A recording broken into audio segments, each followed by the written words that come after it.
आज का लेक्चर हम स्टार्ट करते हैं with the topic conservative forces. और ये मान के चलो कि 1.5 घंटे यही पढ़ेंगे। 1.5 घंटे 1.5 आवर हम यही पढ़ रहे होंगे कंजर्वेटिव फोर्सेस। मतलब आज का मेन टारगेट है कि इसे ढंग से समझना, इसे अच्छे से कंप्लीट करना। देखो, कल आपने पिछले लेक्चर में आपने जो वर्क निकाला, कुछ ऐसे इंटीग्रेशंस आ रहे थे जिनमें dx के साथ केवल x था और dy के साथ केवल y था। क्या वो इंटीग्रेशन आसानी से सोल्व हो गए थे या नहीं? ठीक है। दूसरे नंबर पे कुछ ऐसे इंटीग्रेशन आए जो x के साथ y आ रहा, y के साथ x, लेकिन वो बन गए परफेक्ट डिफरेंशियल। क्या वो भी आसानी से सोल्व हो गए थे या नहीं? लेकिन फिर तीसरे नंबर पे कुछ ऐसे आए जहां वो परफेक्ट डिफरेंशियल भी नहीं बन रहे हैं, तो वहां हमें जरूरत पड़ रही थी इक्वेशन ऑफ पाथ की, कि जब तक कोई मुझे इक्वेशन ऑफ पाथ नहीं बताएगा मैं वर्क कैलकुलेट नहीं कर पाऊंगा। यानी कि उन पर्टिकुलर फोर्सेस का वर्क पाथ पे डिपेंड कर रहा था कि एक से दूसरी जगह जाने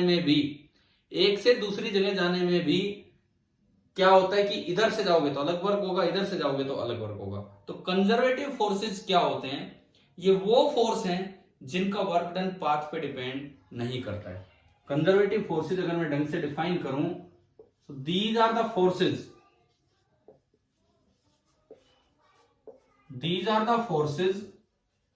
whose work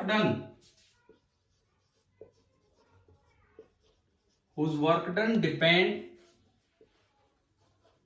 only on the initial and final position,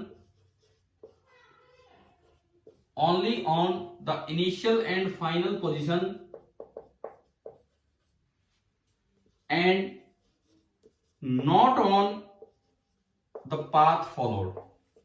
इस बात पे डिपेंड नहीं कर रहा है उनका वर्क कि कौन से रास्ते से आप गए हो पार्टिकल को ले जाके। देखो, जैसे फॉर एग्जांपल ये कोई एक पर्टिकुलर सिचुएशन है एक्स वाई जेड, यहां पे कोई एक्सिस सिस्टम है। This is position number 1, starting position, and this is the position number 2। आप एक बार एक पार्टिकल को लेके इधर से गए, पहले रास्ता, एक बार आप इधर से गए, दूसरा रास्ता, और एक बार आप इधर से गए, तीसरा रास्ता। कोई एक पर्टिकुलर फोर्स लग रहा है, वैसे तो दुनिया भर के फोर्स लग रहे होंगे। कोई एक पर्टिकुलर फोर्स लग रहा है, इधर से गए वो फोर्स था F0, इधर से गए तब भी वो फोर्स था F0, और इधर से गए तब भी वो फोर्स था F0। कोई एक पर्टिकुलर फोर्स है जिसका मैं वर्क निकालना चाह रहा हूं। जब मैं इस रास्ते आया तो वर्क डन है WA। जब मैं इस रास्ते गया 1 to 2 तो work done by the force F0 on the particle है WB। और जब मैं इस रास्ते गया तो वर्क डन है WC। तो अब बताओ, आपको शायद यहां से समझ में आ जाए इस डेफिनेशन से कि अगर WA बराबर WB बराबर WC, तो ये कौन सा फोर्स है, कैसा फोर्स है, कंजर्वेटिव की नॉन कंजर्वेटिव? कंजर्वेटिव। कि भाई आप किसी रास्ते ले जाओ, आप 1 से 2 तक गए तो हर बार जो पाथ फॉलोड है उस पर डिपेंड ही नहीं कर रहा, वर्क हर बार सेम आ रहा है। इसका मतलब यह है कि जो F0 फोर्स होगा दैट इज कंजर्वेटिव। दूसरी बात, अगर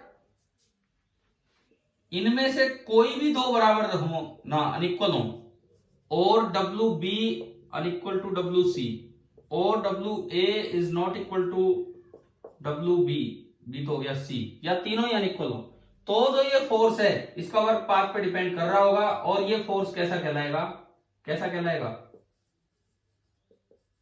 नॉन कंजर्वेटिव।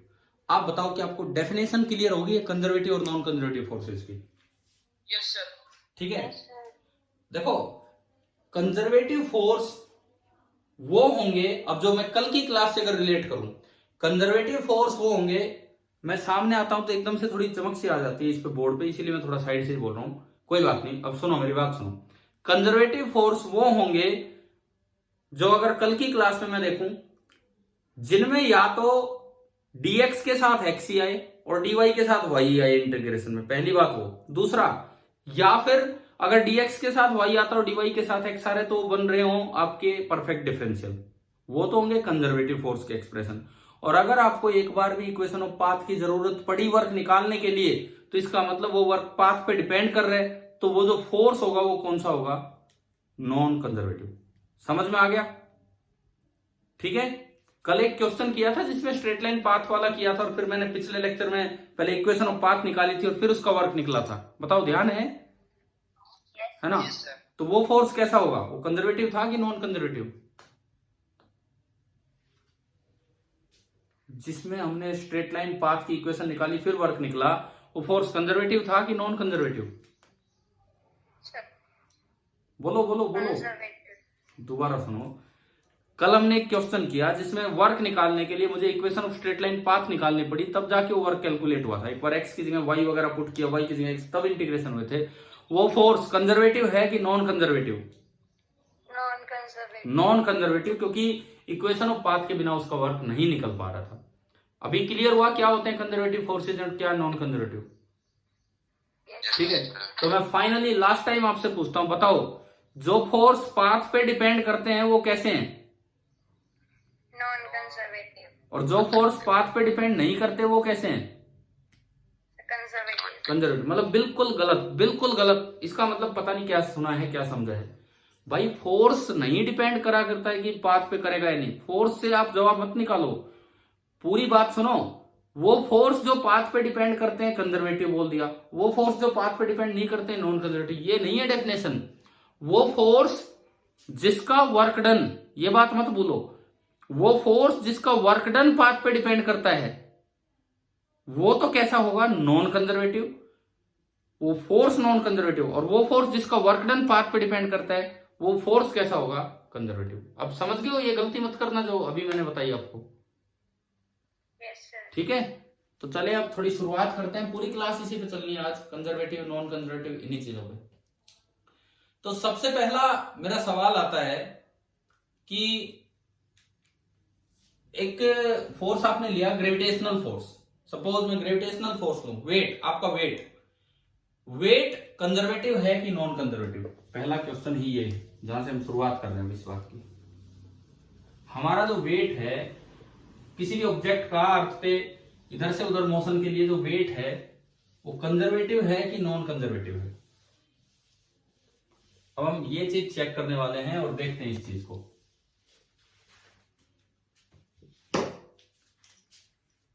सवाल है, इज द वेट, कैसे?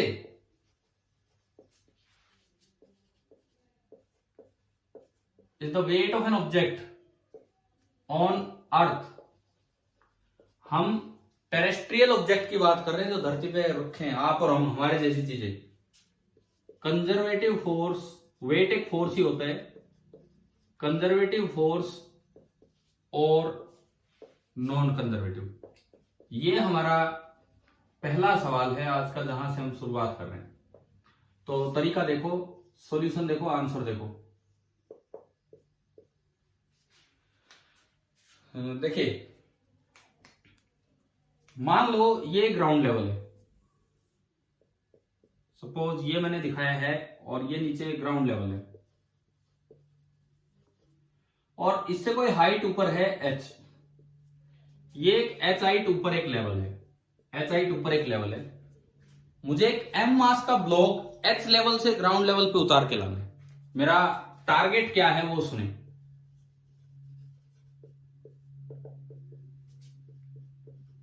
To put the block of mass m, to put the block m बोल लिख देता हूं मैं, फ्रॉम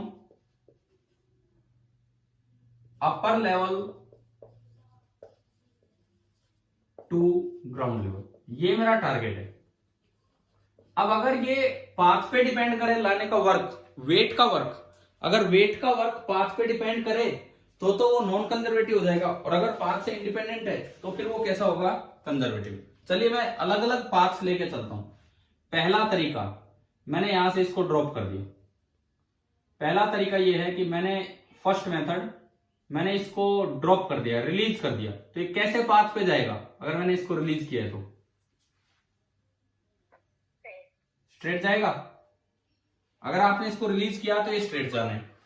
दूसरा, हम अलग अलग पाथ बनाएंगे। सेकंड, मैंने क्या किया, एक इंक्लाइंड प्लेन लिया और ये किसी भी थीटा एंगल का प्लेन ले लिया और इस प्लेन पे इसको रिलीज कर दिया इस हाइट लेवल से, तो भी ये फिसलते हुए नीचे जाएगा।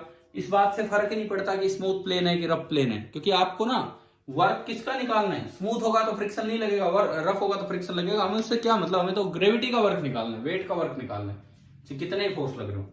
दूसरा तरीका मैंने ये ले लिया। तीसरा तरीका, उसको स्टेयर्स, स्टेयर्स मतलब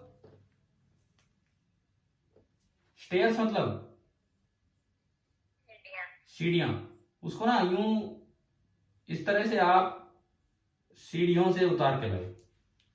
मान लो ये कुछ सीढ़ियां हैं, इनकी हर एक की हाइट लेवल है h, हर एक का ये जो हाइट लेवल है दिस इज h, एंड जो ब्रेड्थ है विड्थ है वो b है। ये हमने एक तरीका माना, यहां से इसको रख के और यहां से नीचे उतार लाए। This is path number third, path number second. और एक और भी एक मान लेते हैं, कोई भी आर्बिट्रेरी तरीका, मींस ये लो ऐसा कोई पाथ है, ऐसा भी कोई पाथ है और मैं इस पे चला के ला रहा हूं इसको नीचे की तरफ, आर्बिट्रेरी पाथ। अगर चारों पाथ्स पे वर्क सेम आ जाए, किसका, वेट का, तो वेट कैसा हो जाएगा, कंजर्वेटिव। और अगर अलग अलग आए तो फिर वेट कैसा कहलाएगा आपका, नॉन कंजर्वेटिव। ठीक है, अब चेक करते हैं, एक एक वर्क को चेक करते हैं। पहले फर्स्ट वर्क पे आते हैं। आप बीच की किसी पोजीशन पे जाओ, सपोज मैंने कहा ये ओरिजिन मान लो, और मैं कहता हूं कि नीचे वाली डायरेक्शन को आप वाई एक्सिस मान लो, पॉजिटिव वाई। तो जब ये ब्लॉक यहां कहीं आ चुका था, बीच में कहीं, मैं कहता हूं वाई पोजीशन पे आ चुका था, तो इस वक्त इस पे जो फोर्स लग रहा था, वेट जो F लगा था, वेट दैट वाज mg, नीचे लगेगा, वेट तो वर्टिकली डाउनवर्ड ही लगेगा। अब आपने क्या किया, इसका थोड़ा सा और डिस्प्लेसमेंट किया, थोड़ा सा और डिस्प्लेसमेंट नीचे की तरफ, और जो नई पोजीशन है वो हमेशा बोलते हैं y प्लस dy, चाहे वो बड़ा हो चाहे कम हो। समझ गए हो ना आप, ये कल भी सीखा था हमने। और ये ब्लॉक यहां से यहां आ गया, और इस दौरान ये जो इसका स्मॉल डिस्प्लेसमेंट हुआ है, इसको हम बोल दिया करते हैं ds। एक बार इस डायग्राम को देख के बताएं, dy पॉजिटिव है कि dy नेगेटिव है इस डायग्राम में? नेगेटिव। कैसे कैसे भाई हर्षित, कैसे नेगेटिव?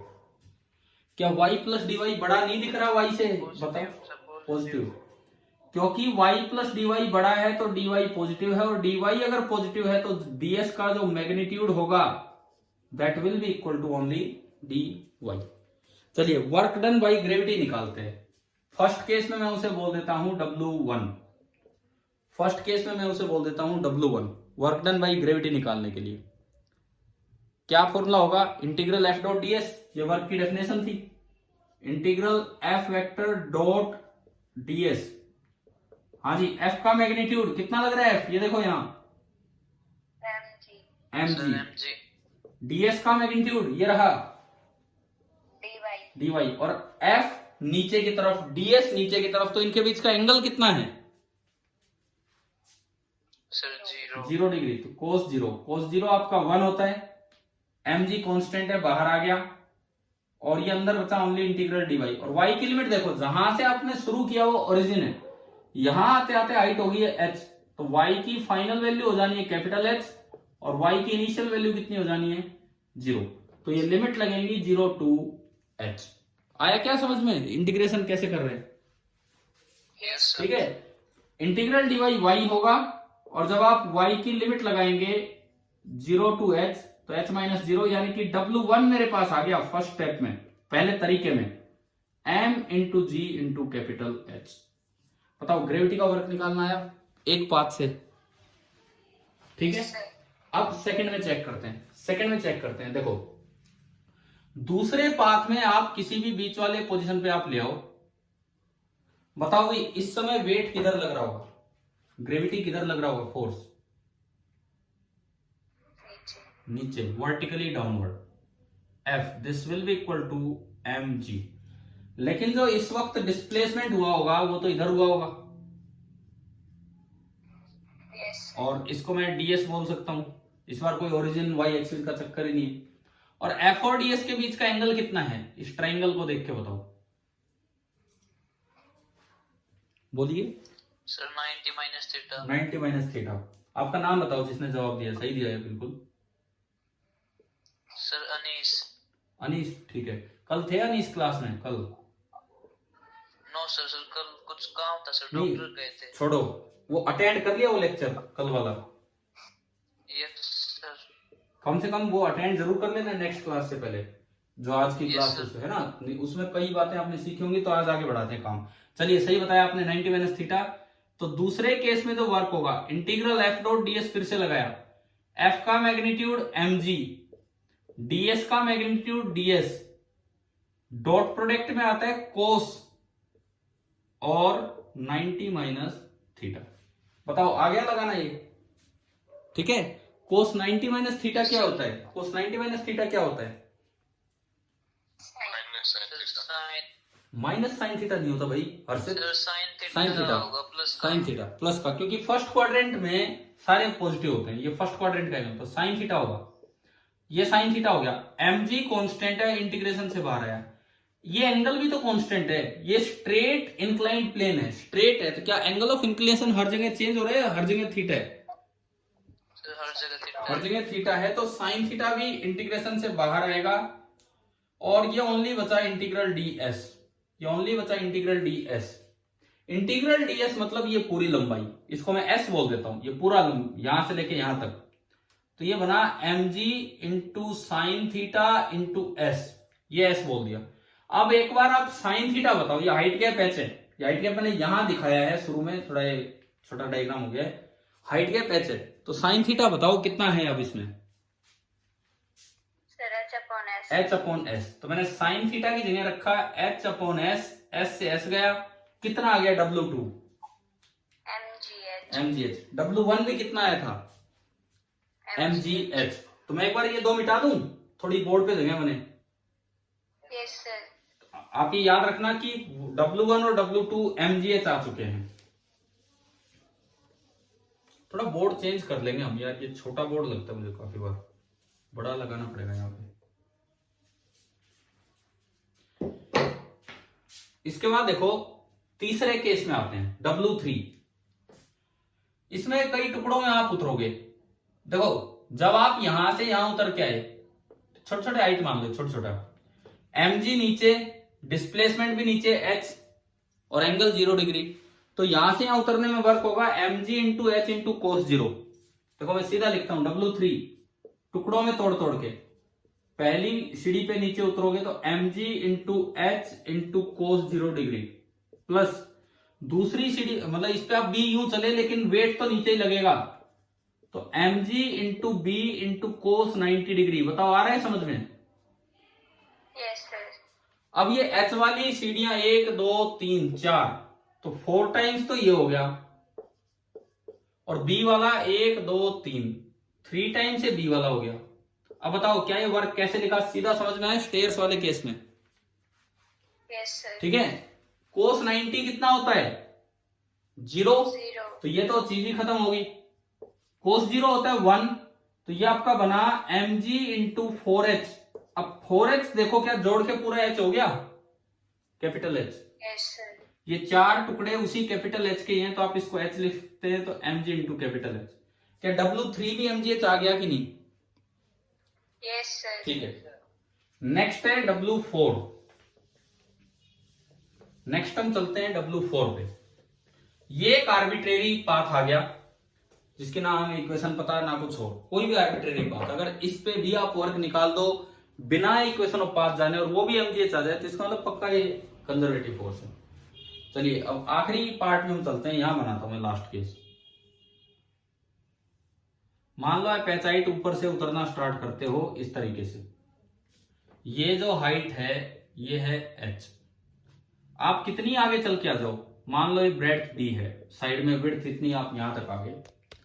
आपने यहां से चलना स्टार्ट किया, जब आप बीच के किसी पोजीशन पे पहुंचे थे, तो मैं इसको समझाने के लिए भी एक ओरिजिन सिस्टम मानता हूं। मान लीजिए कि ये ओरिजिन है, हमने माना कि ये तो एक्स एक्सिस है और हमने माना कि ये इधर की तरफ वाई एक्सिस है, ये हमने मान लिया। तो बीच में जब आप किसी भी पोजीशन x, y पे पहुंचे हैं, ये x और ये y, इस वक्त जो वेट लग रहा होगा, इस वक्त जो वेट लग रहा होगा वो नीचे लग रहा होगा, फोर्स कितना, mg। अगर आई कैप, जे कैप, के कैप में देखूं तो आपको देखो ये एक्स एक्सिस दिख रहा है, तो जो फोर्स वेक्टर है mg आई कैप हो गया, इसको हमने एक्स एक्सिस बोला हुआ है। हाँ भाई, आया समझ में? यस ठीक सर। है। अब अगर मैं थोड़ा सा डिस्प्लेसमेंट, क्या हुआ, कोई डाउट है तो पूछो अभी दोबारा।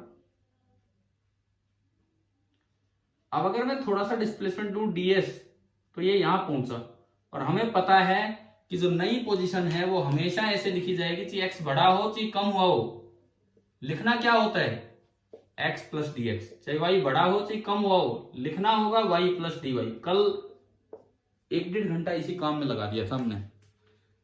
और आप ये भी जानते हैं इन जनरल ds वेक्टर क्या होता है, इन जनरल ds वेक्टर एक प्लेन में dx आई कैप प्लस dy जे कैप, है ना भाई? कल पढ़ाया था, ये पढ़ा था ना हमने। सीधा हमेशा बिना देखे सोचे समझे ऐसे लिख सकते हैं। और जो f वेक्टर है, f वेक्टर क्या बन रहा है आपका, ये mg आई कैप प्लस 0 जे कैप। चलो जी डॉट प्रोडक्ट करो, क्योंकि वर्क होता है integral f dot ds, work जो होता है that is integral f dot ds। तो आपने इसका डॉट प्रोडक्ट किया तो क्या बनेगा, w is equal to integral mg dx, और बस आगे तो कुछ बचा ही नहीं, mg dx ही बचा, आगे कुछ बचा ही नहीं, सीधा ही खत्म हो गया।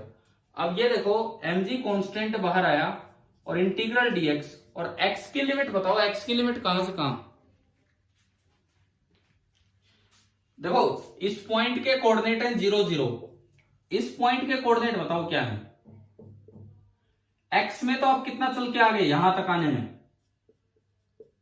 h, और y में ये ब्रेड्थ b। तो x की लिमिट देखो ना, x इनिशियल था 0 और x फाइनल कितना था, h। तो ये आपका हुआ 0 से h, और इंटीग्रल dx x होगा, और जब आप x की लिमिट पुट करेंगे तो h माइनस 0 आएगा। तो यानी कि w4 जो है, w4 वो भी कितना निकल के आ गया, mgh। तो आप बताओ, हमने 4 पाथ ट्राई करके देख लिए, क्या वर्क पाथ डिपेंडेंट आ रहा है कि पाथ इंडिपेंडेंट है? हाँ जी बोलिए बोलिए, जल्दी बोलिए।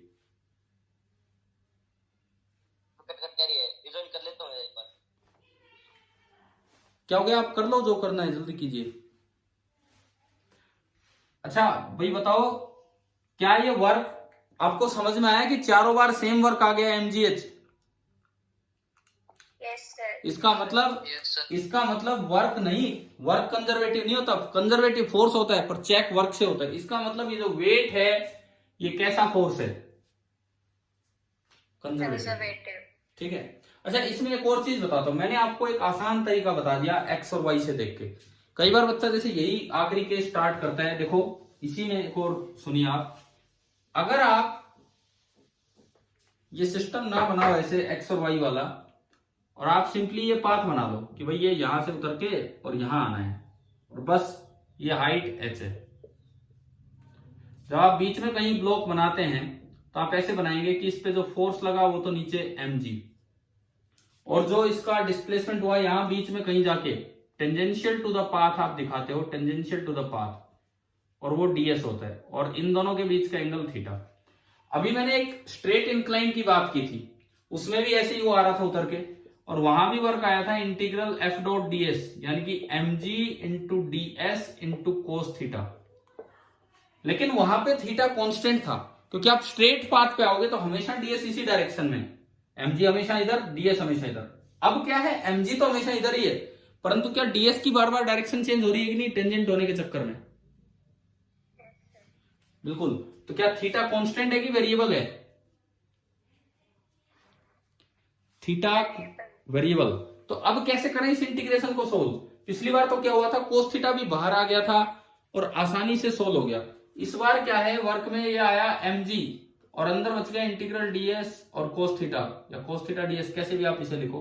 अब इसको मैं सोल्व कैसे करूं, इस इंटीग्रेशन में अटक जाते हैं बच्चे, वो तो मैंने x और y मान के आपको करवा दिया आसानी से।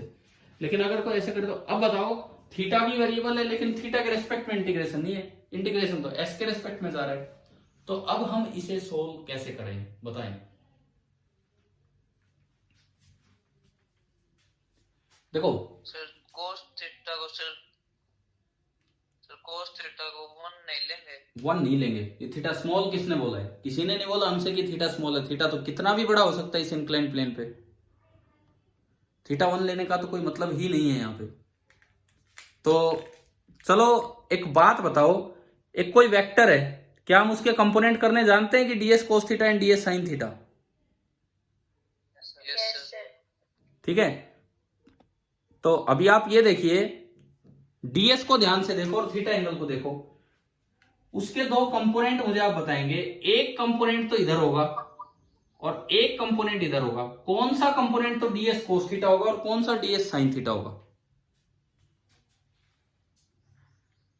ये वाला कंपोनेंट कौन सा होगा, ये जो थीटा एंगल की तरफ है? Sir ds cos theta. ds cos theta. And ये वाला कंपोनेंट होगा ds sin थीटा। क्लियर, समझ में आया? ठीक है, यस अब देखो ये इंटीग्रेशन ds का नहीं है, ये ds cos थीटा का है। ds cos थीटा का मतलब ये वाली लंबाई, बस हर बार जो वर्टिकल कंपोनेंट है उसका इंटीग्रेशन। तो हर बार जो वर्टिकल कंपोनेंट होगा उसका इंटीग्रेशन बताओ कितना है, उसका टोटल सम कितना है, यहां तक उतरने में कितना होगा total sum? ds cos theta plus ds cos theta plus ds cos theta, ये टोटल सम कितना है बताओ? Sir, H. h। तो इसको मैं h लिख सकता हूं, so this is equal to mg into h। अगर होता इंटीग्रल ds sin थीटा तो ये नीचे वाली लेंथ बनती, जिसको आप b बोल रहे थे अभी थोड़ी देर पहले। भाई ये मैंने इसलिए बताया आपको जानबूझ के, कभी कोई और सवाल आ जाए और आप कहीं ऐसे इंटीग्रेशन में अटके ds के साथ, तो उसका मतलब यूं निकाल लिया कीजिए। क्या ये सभी को समझ में आ गया कि नहीं? Yes, sir. ठीक है, तो यहां से हमने एक बात तो क्लियर की कि जो वेट ऑफ एन ऑब्जेक्ट है वो एक कंजर्वेटिव फोर्स है। कंजर्वेटिव फोर्स होता क्या है वो हमने सीखा, अभी पूरा नहीं हुआ है, कंजर्वेटिव में काफी काम करना है। मैंने कहा आज का पूरा लेक्चर हम इस पे लगा रहे हैं और ढंग से सीखिए आप। वेट एक कंजर्वेटिव फोर्स है, ये हम जान रहे हैं, सीख रहे हैं। देखो आज शनिवार है, कल संडे है, परसों रक्षाबंधन है, तो हो सकता है अगले 2 दिन हम क्लास ना ले पाए आपकी। 12th वालों का मैंने ट्यूसडे को टेस्ट बोला है, एक चैप्टर उनका कंप्लीट हुआ है, एसी अल्टरनेटिंग करंट, उसका टेस्ट है। आप बताओ आप अब अगला टेस्ट कब दोगे? पिछला आपने सर्कुलर का दिया था, अगले टेस्ट में Sir, आप जब लो. ना ऐसे नहीं यार, आपकी तैयारी हो जाए, क्योंकि 2 दिन की छुट्टी भी आपको मिल रही है, आप थोड़ी तैयारी रिवीजन कर लो, क्योंकि मैं उससे पहले थोड़ा डिस्कशन भी करवा रहा हूं। मैं ट्यूसडे को तो 12th का ले रहा हूं, मैं वेडनेसडे आपको दे रहा हूं, वेडनेसडे। ठीक है, सर्कुलर मोशन भी होगा और साथ में वर्क कैलकुलेशन, मतलब वर्क में जितना हो जाएगा वर्क कैलकुलेशन वहां तक। ठीक है, या अगर आप चाहें खाली सर्कुलर का ही देना है तो खाली सर्कुलर का दे देना, आपका मन करे वैसे। उससे पहले हम आपको नहीं सर, वर्क भी. कोई नहीं, आप देख लेना, वेडनेसडे तक का टाइम है। उससे पहले आपको सर्कुलर के एचसीबी में धीरे धीरे करके पूरी सॉल्व करवा दूंगा, जो भी आपके डाउट्स होंगे कीजिए जरूर। कल जो ऑब्जेक्टिव फर्स्ट डिस्कस किया, बहुत कम बच्चे आए थे, 3-4, कोई बात नहीं, मैं नहीं कहता आप उस क्लास में आओ, कम से कम अटेम्प्ट करके रखो, डाउट आए तो उसमें देख लो। आज हम लगभग 9:15 के आसपास स्टार्ट करेंगे, 9 बजे तो मेरी वो क्लास ही खत्म होती है, तो ऑब्जेक्टिव सेकंड थोड़ी देर के लिए। चलिए देखिए, अब आगे बढ़ते हैं। इसमें कंजर्वेटिव फोर्स हमने निकालना सीखा कि वेट जो है वो एक कंजर्वेटिव फोर्स है। अब कल एक चीज हमने सीखी थी, देखिए उस पर मैं दूसरा सवाल पूछता हूं, whether all the constant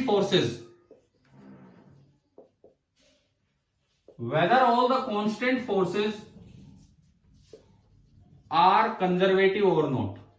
अगला सवाल है मेरा ये, जितने भी कांस्टेंट फोर्स होते हैं वो सारे कंजर्वेटिव होते हैं कि नहीं होते हैं? बताओ। कांस्टेंट मतलब जो मैग्नीट्यूड में भी कांस्टेंट और जो डायरेक्शन में भी कांस्टेंट हो। मुझे इसके साथ ही एक और बात याद आई जो कल मैंने बताया था, अगर कहीं ये जरूरत पड़े ये अलग होता है, और अगर कहीं इसकी जरूरत पड़े ये अलग होता है। कल एक क्वेश्चन लिया था, जो बच्चे अटेंड नहीं कर पाए वो देख लेना उस लेक्चर में।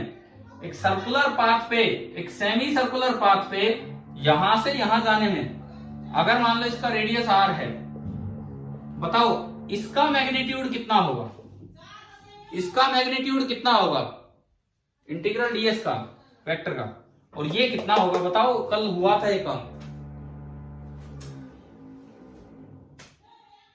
बोलो। इंटीग्रल ds वेक्टर, अरे जो थे कुछ बच्चे वो तो बताओ, ऐसे ऐसे कुछ वेक्टर हमने फिर पॉलीगन लॉ बताया था। पाई आर। नहीं भाई, पाई आर कैसे हो जाएगा, पहला आप इन सारे वेक्टर्स का सम करोगे तो भाई पॉलीगन लॉ ये बनेगा। भाई पॉलीगन लॉ तो इसकी लंबाई कितनी है 2r, लेकिन अगर आप केवल मैग्नीट्यूड जोड़ते हो, ये लंबाई प्लस ये लंबाई प्लस ये लंबाई, तो इन सारी लंबाइयों का जो सम होगा वो कितना होगा आपका पाई आर। कल मैंने ये बताया था कांस्टेंट फोर्स का जो वर्क होता है वो तो डायरेक्ट एफ डॉट एस से निकलता है, लेकिन फिर एक ऐसा एग्जांपल लिया था जिसमें फोर्स मैग्नीट्यूड वाइज ही कांस्टेंट था, हमेशा टेंजेंशियल था, डायरेक्शन वाइज वो बार बार चेंज हो रहा था, हमेशा टेंजेंट होने के चक्कर में डायरेक्शन चेंज होती थी। उसका जब वर्क निकाला था तो उसमें इस चीज की जरूरत पड़ी थी, और कांस्टेंट के वर्क में इस चीज की जरूरत पड़ी थी। कुछ याद आया कि नहीं आया कल वाला सवाल? यार आप नोट्स बनाते हो कि नहीं बताते हो, ये एक भी बात है ना। वीडियो तो पड़े रहेंगे यूट्यूब पे ऐसी, अब नोट्स बनाते हो कि नहीं, कम से कम अपने अकॉर्डिंग उन लेक्चर से, तो तभी तो ये चीजें याद हो पाएंगी ना आपको, खुद लिखोगे खुद समझोगे। तो अब इस मैंने थोड़ा हिंट दिया है, अब इसका जवाब दो, कल से ध्यान आ गया होगा कि कांस्टेंट फोर्स का वर्क कैसे निकालते हैं। तो whether all the constant forces are conservative और नॉट, बताएं। Yes sir. बिल्कुल सही जवाब है, बिल्कुल होते हैं। क्या रीजन क्या है इसका? रीजन देखो, आंसर तो है यस। रीजन ये है कि कांस्टेंट फोर्स का वर्क होता है एफ डॉट एस, एंड जो डिस्प्लेसमेंट होता है, डिस्प्लेसमेंट कभी भी पाथ पे डिपेंड नहीं करता है। आप किसी रास्ते चले जाओ, displacement is independent of path. जब तक आपकी इनिशियल और फाइनल पोजीशन सेम होंगी, displacement is independent of path. पता है ना ये सभी को? हाँ जी, जब तक इनिशियल और फाइनल पोजीशन सेम होंगी, displacement is independent of path. जानते हो ये बात तो? Yes sir. तो इस वजह से Yes. जितने भी कांस्टेंट फोर्सेज हैं वो सारे के सारे कंजर्वेटिव हैं, क्योंकि उनका वर्क पाथ पे डिपेंड नहीं करता है। क्या ये बात आ गई है समझ में? अब अगली बात आती है, क्या सारे वेरिएबल फोर्स नॉन कंजर्वेटिव होते हैं? Whether all the variable forces are non-conservative, whether all the variable forces are non-conservative, बताओ। धीरे धीरे हम सीखते जा रहे हैं कि कंजर्वेटिव में क्या क्या हो सकता है, क्या क्या नहीं हो सकता है। जो आपका मन कर रहा है एक बार वो आंसर दो, जो भी तुक्का मारने का मन कर रहा है।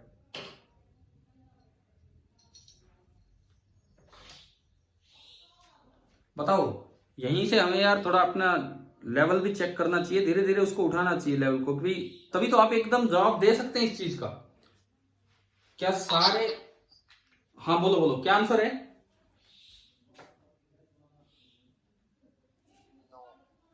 एक मिनट जोर से बोलो, सुना ही नहीं दिया मुझे। क्या आंसर है? नहीं, बिल्कुल सही। सॉल्यूशन मैं करता हूं, इसका आंसर है नो। एक एग्जांपल से ही आपको समझा देता हूं। कल ही तो हमने एक क्वेश्चन लिया था, let F is equal to x i cap plus y j cap. ये बताओ, ये फोर्स पोजीशन चेंज होने से चेंज हो रहा है या सेम है हर जगह? क्या ये फोर्स पोजीशन चेंज होने से चेंज हो रहा है कि हर जगह सेम है? सेम है। सेम कैसे है मेरे भाई, सेम कैसे है? एक्स और वाई चेंज होगा तो क्या फोर्स चेंज हो रहा है कि नहीं हो रहा है? यानी कि this is position dependent force. तो ये कैसा फोर्स है? Variable force. Variable force. This is position dependent force, so this is variable force. ठीक है, अब सुनो, लेकिन जब आप इसका वर्क निकालते हैं तो क्या आपको कभी भी इक्वेशन ऑफ पाथ की जरूरत पड़ी? No, sir. आपने सीधा निकाला W integral F dot ds, कल ही तो ये किया था। इंटीग्रल x dx, अलग अलग इंटीग्रेशन सोल्व हो गए, प्लस इंटीग्रल y dy, और ये सोल्व हो गया, आ गया एक्स स्क्वायर बाई 2 और ये वाई स्क्वायर बाई 2, पाथ पे डिपेंड ही नहीं कर रहा, आराम से सोल्व हो गया। यानी कि ये कौन सी कैटेगरी का फोर्स है? कंजर्वेटिव। आया ना समझ में? तो वेरिएबल फोर्स भी कंजर्वेटिव हो सकते हैं, नॉन कंजर्वेटिव भी हो सकते हैं, कंजर्वेटिव भी। लेकिन जो कांस्टेंट फोर्सेज हैं वो बिल्कुल क्या रहेंगे? जो कांस्टेंट फोर्सेज हैं वो हमेशा क्या रहेंगे? आपके कंजर्वेटिव। क्या ये बात क्लियर होगी? Yes, sir. अब बताओ, मान लो मैं पूछूं आपसे ये वाला फोर्स बताओ। अगला सवाल ये है कि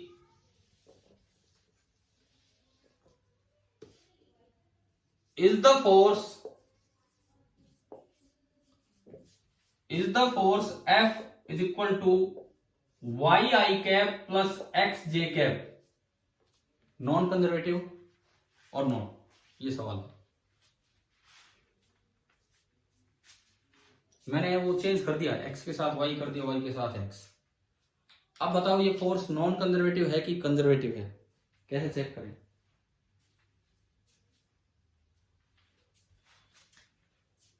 बोलो भाई, बोलो जल्दी बोलो।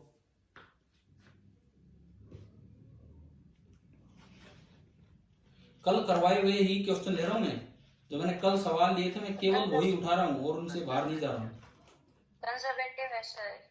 कंजर्वेटिव है कैसे?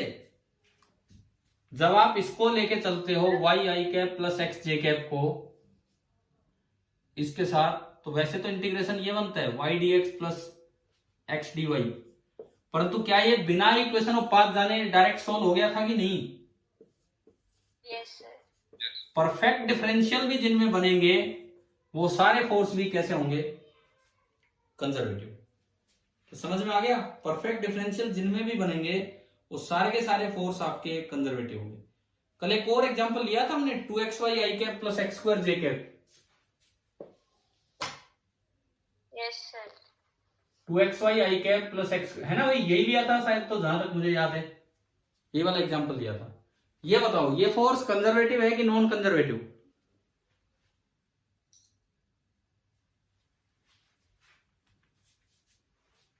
हाँ जी, कंजर्वेटिव है कि नॉन कंजर्वेटिव?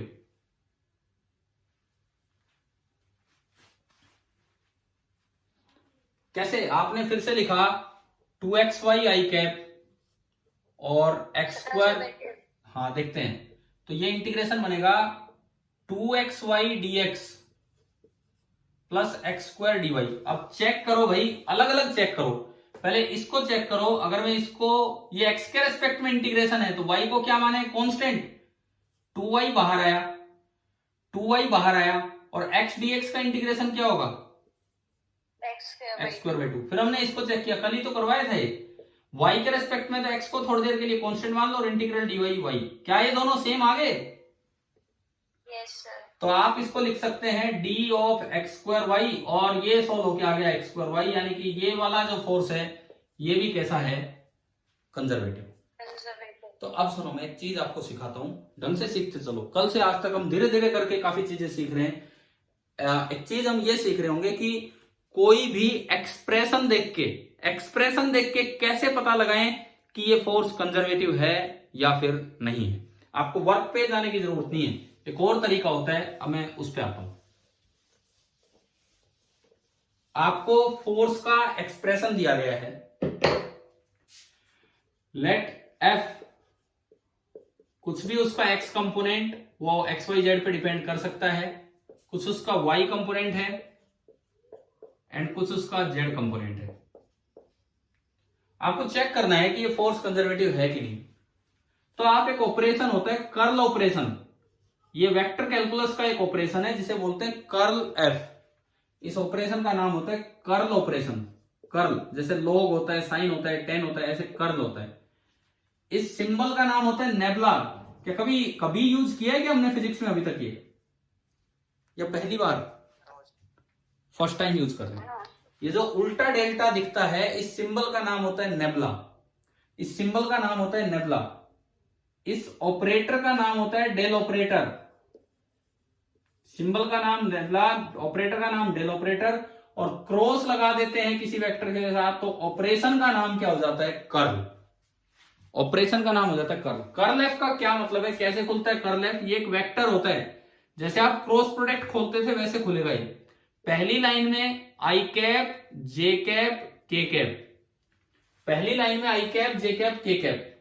दूसरी लाइन में ये डेल ऑपरेटर है। डेल ऑपरेटर के तीन पार्ट आते हैं, these are known as partial derivative. D को थोड़ा यूं मोड़ के बना दीजिए, curl by curl x, curl by curl Y and curl by curl z. और तीसरी लाइन में एफ के तीन कंपोनेंट, एफ के तीन कंपोनेंट आएंगे, F x, F y and F z. अब आप ये बताओ कि आपको डिटर्मिनेंट सोल्व करना आता है? फिजिक्स में हमने यूज किया ना वेक्टर्स में डिटर्मिनेंट। कैसे खोलेंगे इसको सुनिए। First bracket into I cap minus second bracket into J cap and plus third bracket into K cap. पहली ब्रैकेट में इसको ढक लिया। अब मल्टीप्लाई नहीं होना, कभी सोचो दिस इनटू दिस, ये ऑपरेशन है। Partial derivative of F z with respect to y. क्या मतलब है इस बात का वो भी सुने। एफ जेड जब आप लिखोगे वो कुछ भी हो सकता है, 2xyz, 3yz, कुछ भी हो सकता है। उसका डिफरेंशिएशन केवल y के रेस्पेक्ट में करो, यानी कि x और z को आप क्या मान लो? कांस्टेंट। अभी मैं करके दिखाऊंगा। माइनस ये तो ढक रखा है, पहले ये हो गया, अब ये मल्टीप्लाई नहीं करना, ये ऑपरेशन लगाना है इस पे। तो ये बनेगा curl by curl z of F y. Curly operation बोल देते हैं इसे भी। आया समझ में क्या बनाया हमने? पहला। सेकंड बोलो, अभी एग्जांपल लेंगे उनमें समझेंगे। सेकंड ये ढका तो curl by curl x of F z minus ये वाला curl by curl z of F x. तीसरा ऑपरेशन इसको ढक लो और ये बचा curl by curl x of F y minus curl by curl y of F x. मुझे याद थोड़ी है, मैं यहां से देख के लिख रहा हूं। बताओ भाई क्लियर हुआ कि नहीं? अब सुनो, अगर ये तीनों ब्रैकेट जीरो आ जाएं तो ये जीरो वेक्टर होगा, और अगर एक भी नॉन जीरो आ गया ब्रैकेट, तो ये नॉन जीरो वेक्टर होगा। अगर कर्ल क्रॉस एफ जीरो आ जाता है तो वो फोर्स कैसा कहलाएगा? कंजर्वेटिव। और अगर curl cross F non zero आ जाए, एक भी ब्रैकेट नॉन जीरो आ जाए, तो वो फोर्स कैसा हो जाएगा आपका? Non conservative. ठीक है, ये एक वेक्टर कैलकुलस का एक तरीका होता है कि हम कैसे चेक करें कि फोर्स कंजर्वेटिव है या फिर फोर्स नॉन कंजर्वेटिव है। जैसे मैं 2-3 एग्जांपल लेके अब इसको अप्लाई करवाता हूं, है ना भाई? आ गया होगा समझ में क्या करना है? अभी तक तो हम कल वाले तरीके से देख रहे थे कि वर्क कैलकुलेट हो पा रहा है कि नहीं हो पा रहा है, वो तो एक अलग बात थी। अब हम अपना तरीका लगाएंगे कि वर्क को कैलकुलेट नहीं करना, डायरेक्ट देखना है कि फोर्स कंजर्वेटिव है कि नहीं। पहला एग्जांपल, पहला फोर्स आपने लिया था F vector is equal to x i cap plus y j cap, जिसमें इंटीग्रेशन डायरेक्ट सोल्व हो गए थे। बताओ ये कंजर्वेटिव है कि नहीं है? हाँ भाई, है कि नहीं है कंजर्वेटिव? है। अब वेरीफाई करते हैं अपने इस नए मेथड से। Del cross F curl operation, determinant बनाया आई कैप, जे कैप, के कैप। अब इसके तीन पार्ट होते हैं, partial derivative with respect to X, curl by curl Y and curl by curl Z. Then F के तीन component X, Y and zero. चलो जी खोलो इसको। First bracket into I cap minus second bracket into J cap plus third bracket into K cap. एक एक करके करते हैं। इसको ढका, differentiation of zero with respect to y. Zero तो अपने आप में एक कांस्टेंट है, कांस्टेंट का डिफरेंशिएशन कितना होगा? जीरो एक कांस्टेंट नंबर है, एक नंबर का डिफरेंशिएशन कितना होगा किसी के भी रेस्पेक्ट में? जीरो। माइनस दूसरा ये partial differentiation of y with respect to z। अब बताओ ये जेड के रेस्पेक्ट में डिफरेंशिएशन है क्या? ऊपर कहीं भी जेड आ रहा है? कहीं भी नो सर। नहीं आ रहा तो ये कांस्टेंट है। जेड आता तो ये वेरिएबल आ रहा, नहीं आ रहा तो ये कांस्टेंट है। और कांस्टेंट का डिफरेंशिएशन कितना होगा? 0। यहां भी एक नंबर कांस्टेंट है 0, 0 माइनस 0 0, तो पहली ब्रैकेट तो आपकी बन गई 0 आई कैप, है ना भाई? आया समझ में? Minus yes sir. दूसरा देखें, दूसरा इसको आपने ढका curl by curly x of 0 minus curl by curl z of x. मैंने हाथ ढक रखा, आप देख सकते हैं 0 का डिफरेंशिएशन 0, और ये जेड के रेस्पेक्ट में है क्या? ऊपर कहीं भी जेड है इसमें? No sir. तो ये अपने आप में कांस्टेंट हो गया, इसका भी 0, तो सेकंड ब्रैकेट बनी minus 0 j cap. Third bracket इसको ढका, इसको, तो इस बार आएगा curl by curl x of y minus curl by curl y of x, ये बना। अब देखो x के रेस्पेक्ट में डिफरेंशिएशन है तो ऊपर x नहीं है, तो ये कांस्टेंट हो गया। y के रेस्पेक्ट में डिफरेंशिएशन है तो ऊपर y नहीं है, कांस्टेंट, तो ये भी 0, ये भी 0, तो तीसरी ब्रैकेट भी आपकी बन गई 0 के कैप, यानी कि ये 0 आ गया। 0 आ गया तो बताओ ये फोर्स कैसा है? कंजर्वेटिव। कंजर्वेटिव, ठीक है। दूसरा हमने एग्जांपल लिया था, तो मैं यहीं पे चेंज करके दिखाता हूं। ये y और ये x, ये कैसा था? ये कंजर्वेटिव था कि नहीं, ये वाला? Yes sir. है ना? तो आप यहां पे इंटरचेंज होगा, ये y होगा और ये x होगा। अब देखो कहां बदलाव, पहले में ये डिफरेंशिएशन 0 और ये यहां पे y की जगह x आ जाएगा ये। परंतु ये बताओ क्या z आया है क्या? ऊपर z आया है कहीं? नहीं आया, तो ये अब भी 0 ही रहेगा और ये 0, ठीक है। दूसरे ब्रैकेट में एक बार तो 0 और एक बार ऊपर y आ जाएगा। मैं जैसे लिख रहा हूं कि आपको समझ में आ रहा है एक बार में कैसे लिख रहे हैं? Yes sir. क्या ऊपर z आया इस बार? नहीं आया, तो ये फिर से यही चलता रहेगा। तीसरे में देखो इसको ढका, इस बार थोड़ा बदलाव हो गया, इस बार यहां थोड़ा बदलाव हुआ, ऊपर x आया और इसमें ऊपर y आया, तो इस बार ये 0 0 नहीं आएंगे। लेकिन x का x के रेस्पेक्ट में डिफरेंशिएशन कितना होता है? 1, और y का y के रेस्पेक्ट में 1, और 1 माइनस 1 कितना होगा? 0, तो ये भी आपका 0 आ गया। तो अल्टीमेटली 0 आने का मतलब है कि फोर्स आपका कैसा होगा? कंजर्वेटिव। और आप खुद चेक करना, ये जो एक्सप्रेशन था ये हमने वर्क वाले मेथड से तो चेक कर ही लिया था, कैसा आया था ये वाला एक्सप्रेशन? कंजर्वेटिव आया था। कंजर्वेटिव। आप यहां पे चेक करना, सेम खुद करना भाई, ये कभी ना करो। देखो मेरे तो क्या फर्क पड़ेगा, मैंने तो सीख ही रखी है चीजें, आपको सीखनी है। एक बार प्रैक्टिस करोगे, पार्शियल डिफरेंशिएशन समझ में आएगा, तो आपको चेक करना है क्या ये भी 0 आता है कि नहीं, और फिर आप वो वाला फोर्स लेंगे जो कल हमने स्ट्रेट लाइन पाथ वाले में लिया था।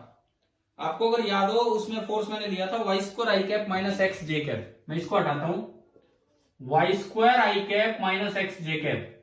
ये वो सवाल था जिसमें आपको स्ट्रेट लाइन इक्वेशन बनानी पड़ी थी, तब जाके वर्क कैलकुलेट हुआ था। तो मतलब ये फोर्स कैसा मिलना चाहिए? कंजर्वेटिव की नॉन कंजर्वेटिव? Non conservative. इसको चेक कर लेते हैं इस मेथड से। एक लास्ट सवाल इस तरह का, ये वाला चेक कर लेते हैं। देखिए ये y स्क्वायर, ये माइनस एक्स और ये 0। चलिए अब आप लिखो, जब इसको खोलेंगे first bracket into I cap, अब मैं सीधा ही करता चलता, इसको ढका, 0 का डिफरेंशिएशन कितना होगा y के रेस्पेक्ट में? 0 माइनस x का डिफरेंशिएशन कितना होगा z के रेस्पेक्ट में? 0 माइनस माइनस तो प्लस हो लेगा, लेकिन ये 0 माइनस सेकेंड टर्म, इसको ढका भाई। 0 का डिफरेंशिएशन कितना होगा? 0, और z के रेस्पेक्ट में y स्क्वायर का 0, तो ये भी 0 ही हो गया। अब हम चलते हैं थर्ड टर्म पे, इसको ढका, x के रेस्पेक्ट में माइनस एक्स का डिफरेंशिएशन कितना होगा? -1, और माइनस इसको ढक रखा है, y के रेस्पेक्ट में y स्क्वायर का कितना होगा? y के रेस्पेक्ट में y स्क्वायर का बोलो, y के रेस्पेक्ट में y स्क्वायर का डिफरेंशिएशन, अरे ये कितना होगा? 2y नहीं हो जाएगा?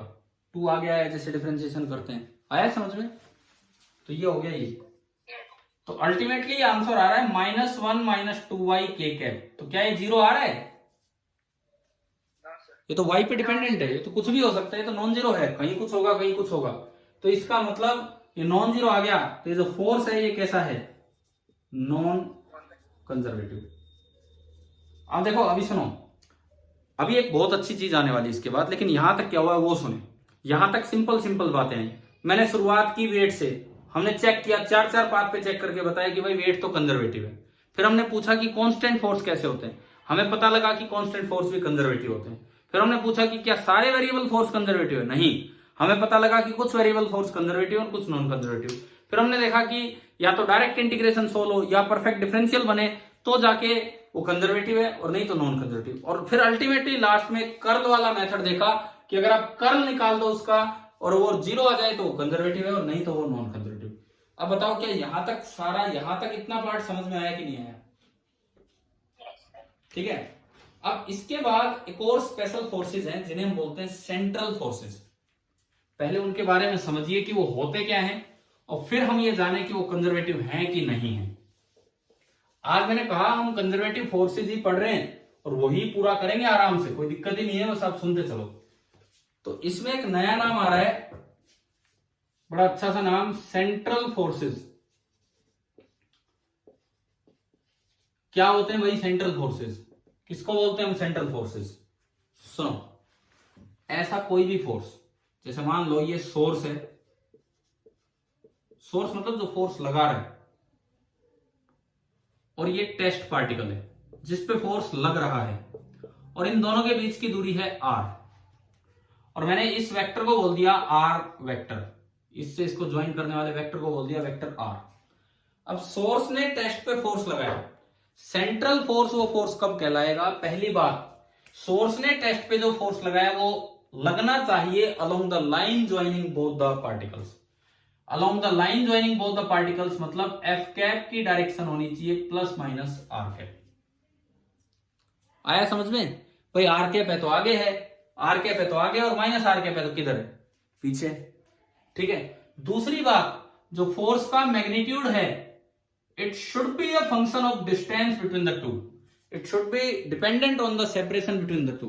ये फोर्स के लिए नहीं है, ये किसके लिए लिखा हमने? ये है फंक्शन कि ये डिपेंडेंट है आर पे। तो ऐसा कोई भी फोर्स जो एक पार्टिकल दूसरे पे लगाए, उनका उसका मैग्नीट्यूड उनके बीच के सेपरेशन पे डिपेंड करे, और उसकी डायरेक्शन हो along the line joining both the particles, तो ऐसे फोर्सेस को हम बोला करते हैं सेंट्रल फोर्सेस। आप बताओ, क्या ये सभी को समझ में आया कि सेंट्रल फोर्स होते क्या हैं? ठीक है। अगर इसको एक तरह से इकट्ठा करके लिख के दिखाना हो, अगर सेंट्रल फोर्स को इकट्ठा करके लिख के दिखाना हो, तो तरीका ये है कि आप यूं लिख दो। आप म्यूट हो गए। ओ हो।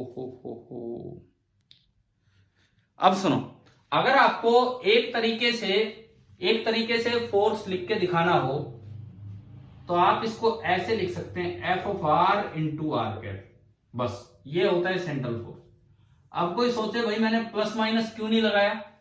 क्योंकि एफ ऑफ आर जो है वो पॉजिटिव भी हो सकता है, नेगेटिव भी, मे भी वो पॉजिटिव हो, मे भी वो नेगेटिव हो, तो डिपेंड करता है कि प्लस माइनस इसके साथ आ जाएगा। तो ऐसी चीज आप लगा दो, प्लस माइनस बाहर की मत लगाओ। इस तरह की कैटेगरी का जो भी फोर्स होता है उसे हम नाम देते हैं सेंट्रल फोर्स। कोई एग्जाम्पल दो आप इसका, 9th 10th में आप पढ़ के आए हैं सेंट्रल फोर्स। नाम ना लिया हो सेंट्रल फोर्स, कोई बात नहीं, आपने एग्जाम्पल पढ़े हैं इसके।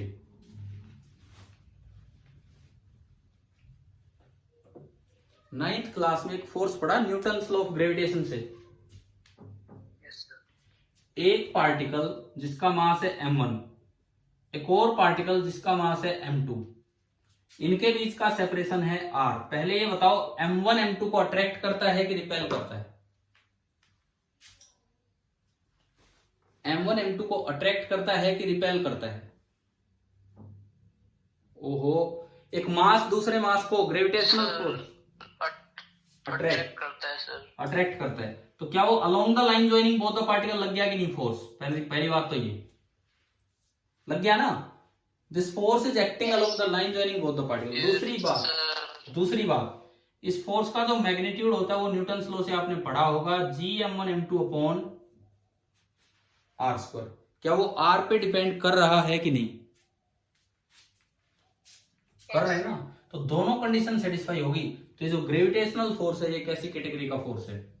Central force. ये कांस्टेंट नहीं है, कांस्टेंट नहीं है। आपका वेट आप कांस्टेंट मान सकते हो, धरती के रेस्पेक्ट में है तो वो भी ग्रेविटेशनल फोर्स, लेकिन धरती के रेस्पेक्ट में धरती इतनी बड़ी है कि हमारा mg हमेशा एक ही डायरेक्शन में दिखता रहेगा और कांस्टेंट दिखेगा जब तक g कांस्टेंट है। तो उसको हम टेरेस्ट्रियल ऑब्जेक्ट्स, हमारे जैसे छोटे छोटे ऑब्जेक्ट्स के लिए mg कांस्टेंट हो सकता है, लेकिन ये जो दो पॉइंट्स के बीच का फोर्स है क्या ये कांस्टेंट है? बताओ, इसका एक्सप्रेशन देख के बताओ, क्या ये कांस्टेंट है या ये चेंज हो रहा है r चेंज होने पे? चेंज होगा। तो कांस्टेंट तो नहीं है, कांस्टेंट तो नहीं है। तो अभी तो हमें नहीं पता लगा ये कंजर्वेटिव है कि नहीं, क्योंकि हमने तो ये पढ़ा कि कांस्टेंट फोर्सेस कंजर्वेटिव होते हैं। लेकिन इसमें एक नई बात हम ये सीखने को मिल रही है हमें कि ये सेंट्रल फोर्स है। सेंट्रल फोर्स का एक और एग्जांपल, क्या कभी 10th क्लास में कूलम्ब फोर्स पढ़ा है कि या नहीं आया है? 12th में आएगा कूलम्ब फोर्स, K(Q1Q2)/r²। एक चार्ज दूसरे चार्ज को या तो अट्रैक्ट करता है या रिपेल करता है, या तो अट्रैक्ट करता है या रिपेल करता है। मतलब ये कि एक चार्ज दूसरे चार्ज पे जो फोर्स लगाएगा वो लगाएगा along the line joining both the charges, वो अट्रैक्ट करे चाहे रिपेल करे, और उसका जो मैग्नीट्यूड होता है वो भी आर पे डिपेंड करता है, तो डिवाइड बाई r², तो वो भी एक सेंट्रल फोर्स है। अब मेरा अगला सवाल, क्या सेंट्रल स्प्रिंग फोर्स का एग्जांपल हो सकता है? क्या क्या क्या दोबारा बोले सर स्प्रिंग फोर्स? ना, spring force is not a central force. क्यों नहीं लग रहा है central force spring force?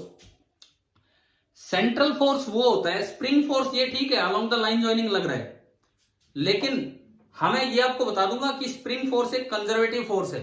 Variable force होने के बावजूद वो एक कंजर्वेटिव फोर्स है, ये हम प्रूव भी करेंगे, लेकिन वो सेंट्रल की कैटेगरी में नहीं आता है। सेंट्रल कैटेगरी में तब आएगा जब लगाने वाला एक सोर्स पार्टिकल हो और लगने वाला एक टेस्ट पार्टिकल हो। यहां लगाने वाली पूरी स्प्रिंग होती है, एक पार्टिकल नहीं, स्प्रिंग का हर एक पार्ट उस पर फोर्स लगा रहा होता है। तो स्प्रिंग फोर्स कंजर्वेटिव जरूर होगा, लेकिन उसे हम सेंट्रल की कैटेगरी में नहीं रख पाएंगे। ठीक है, सेंट्रल वर्ड जिस जगह पे यूज किया जाता है वहां एक सोर्स पार्टिकल होगा और एक टेस्ट पार्टिकल होगा।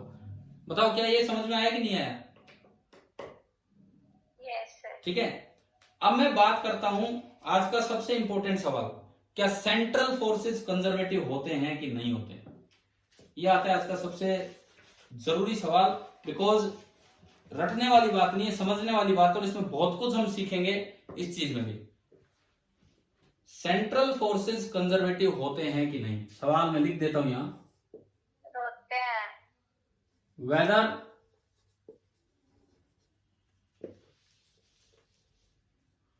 All the central forces, variable तो वो हैं क्योंकि वो आर के साथ चेंज हो रहे हैं, सारे के सारे वेरिएबल होते हैं सेंट्रल फोर्सेस।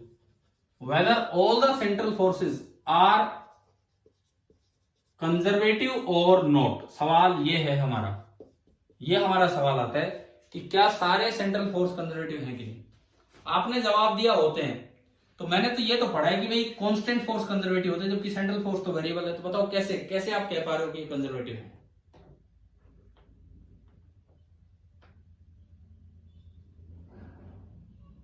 हाँ जी, किस तरह से आप कह पा रहे हैं कि ये कंजर्वेटिव है?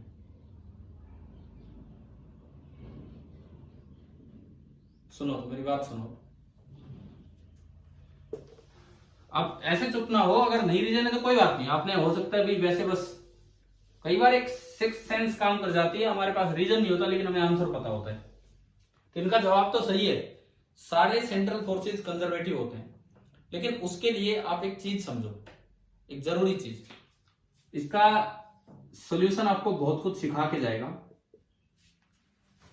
प्लेन पोलर कोऑर्डिनेट्स, आपने रेक्टेंगुलर कोऑर्डिनेट्स तो पढ़े एक्स वाई जेड, लेकिन क्या प्लेन पोलर कोऑर्डिनेट्स कभी पढ़े हैं?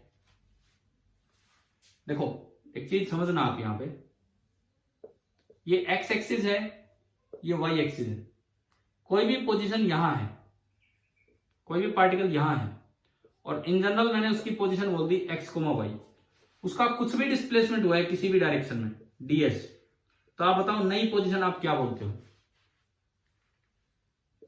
कई बार मैंने बताया कल से लेकर आज तक, नई पोजीशन क्या बोलते हैं?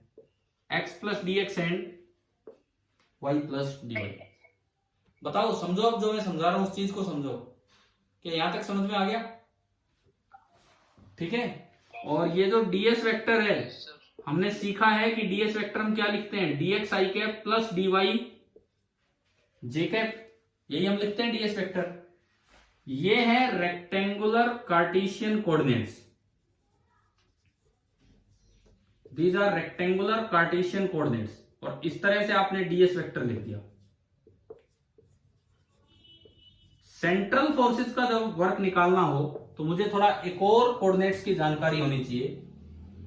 सेंट्रल फोर्सेस का जब वर्क निकालना हो तो इसी एक्स वाई प्लेन में एक और कोऑर्डिनेट्स होते हैं जिन्हें हम बोला करते हैं plane polar coordinates.